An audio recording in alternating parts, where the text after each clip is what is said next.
Hello student, Delhi police থেকে new ভর্তি এসেছে। চলো এক এক করে দেখে নিই এর কতগুলি ভ্যাকেন্সি আছে মেল এবং ফিমেলের জন্য, এবং এর এলিজিবিলিটি ক্রাইটেরিয়া কত, এবং ফর্ম ফিল আপের লাস্ট ডেট কত। চলো প্রথমে এক এক করে দেখে নিই। প্রথমে দেখো, দিল্লি পুলিশে অনলাইন অ্যাপ্লিকেশন ফর্ম বেরিয়েছে, এবং এই ডেট কত, ঠিক আছে। এই ডেট হচ্ছে 22শে সেপ্টেম্বর থেকে 21শে অক্টোবর পর্যন্ত, ঠিক আছে। এবং এর লাস্ট ডেট কত, এই লাস্ট ডেটটা অবশ্যই, এর লাস্ট ডেট কত চলো দেখে নিই। এর লাস্ট ডেট হচ্ছে অক্টোবর, 21শে অক্টোবর পর্যন্ত, ঠিক। তারপরে দেখে নিই চলো। এর ফিস পেমেন্ট হবে 21শে অক্টোবর পর্যন্ত, ঠিক আছে। এবং এর যদি তোমাদের কোনো কারেকশন ভুল হয়ে থাকে বা কিছু ভুলবশত কিছু ভুল ডকুমেন্টস দিয়ে ফেলো, ঠিক আছে, তাহলে তার সুধার করার জন্য এখানে ডেট দেওয়া আছে, দেখে নাও। 29শে অক্টোবর থেকে 21শে অক্টোবর পর্যন্ত, ঠিক।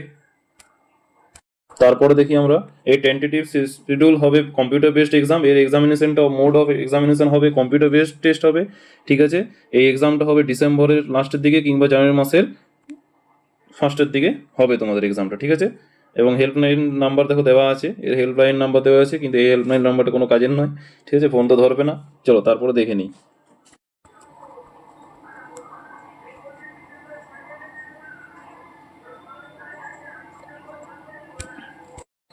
এটা হচ্ছে গ্রুপ সি এর ভ্যাকেন্সি, ঠিক আছে, এই দিল্লি পুলিশের। এবং এটা পে অফ স্যালারি হচ্ছে 3 লেভেল। এবং দেখে নাও এর স্যালারি কত, 21,700 থেকে 69,100 পর্যন্ত, ঠিক আছে। তারপরে দেখে নিই,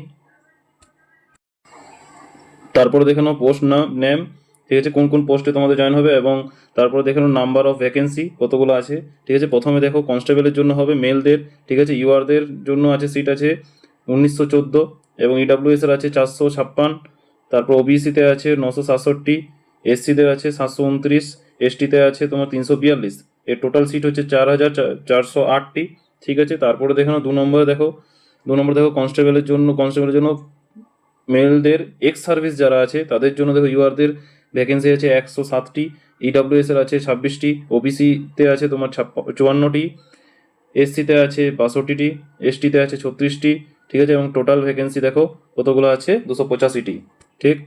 তারপরে দেখো 3 নম্বরে দেখো কনস্টেবলের এক্স এক্স সার্ভিসে যারা আছো, ঠিক আছে, মেলদের জন্য, এবং এক্স সার্ভিসটা অবশ্যই কমান্ডো হতে হবে, 106টি।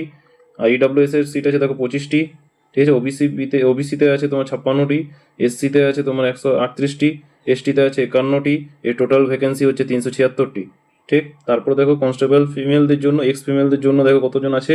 ইউআরদের জন্য আছে তোমার 1047টি, ইডাব্লিউএস এর জন্য আছে দেখো 249টি, ওবিসি সিট ওবিসিতে আছে 531টি, এসসিতে আছে 457টি, এসটিতে আছে 212টি, এবং এই টোটাল ভ্যাকেন্সি হচ্ছে তোমার 2,496টি। তারপর দেখো এই টোটাল ভ্যাকেন্সি আছে 7,565টি, ঠিক আছে। তার মধ্যে ইউআরদের জন্য থাকছে তোমার 3,174টি, এবং ইডাব্লিউএস এর জন্য থাকছে 556টি। তারপর তোমার ওবিসিতে থাকছে 1,608টি, ঠিক আছে। তারপর এসসিতে থাকছে তোমার 1,386টি, এবং এসটিতে থাকছে তোমার 641টি। তারপর দেখে নাও এজ রিল্যাক্সেশন আছে। প্রথম নম্বর দেখো এসসি ক্যাটাগরিতে আছে, এসসি এসটি যদি তুমি হও তাহলে 5 বছরের রিল্যাক্সেশন আছে, ওবিসিতে যদি থাকো তাহলে 3 বছরের রিল্যাক্সেশন আছে, এবং এক্স সার্ভিস যদি থাকো তোমরা বা কিছু, তাহলে তোমরা 5 ইয়ারের রিল্যাক্সেশন আছে।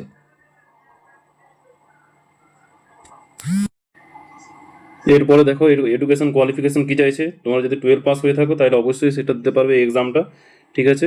এবং 11 পাস থাকলেও তার জন্য রিল্যাক্সেশন আছে, ঠিক আছে, তুমি বসতে পারবে ওই এক্সামে, ঠিক আছে। এরপরে দেখে নাও এনসিসি সার্টিফিকেট যদি তোমাদের থাকে বা এনসিসি করা যদি থাকে তাহলে তোমাদের কিছু মার্কসের রিল্যাক্সেশন আছে, ঠিক আছে, সেই এক্সামে। চলো দেখে নিই। এনসিসি সি সার্টিফিকেট যদি থাকে তাহলে 5% ম্যাক্সিমাম তুমি মার্কস বেশি পাবে, ঠিক আছে, বা রিল্যাক্সেশন আছে বলতে পারো। আর এনসিসি বি সার্টিফিকেট যদি থাকে তো 3%-এর রিল্যাক্সেশন আছে, ঠিক আছে, মার্কস পাবে। এবং এনসিসি এ যদি থাকে তাহলে 2% মার্কস তোমার রিল্যাক্সেশন আছে, কিংবা 2% মার্কস তোমাকে দেওয়া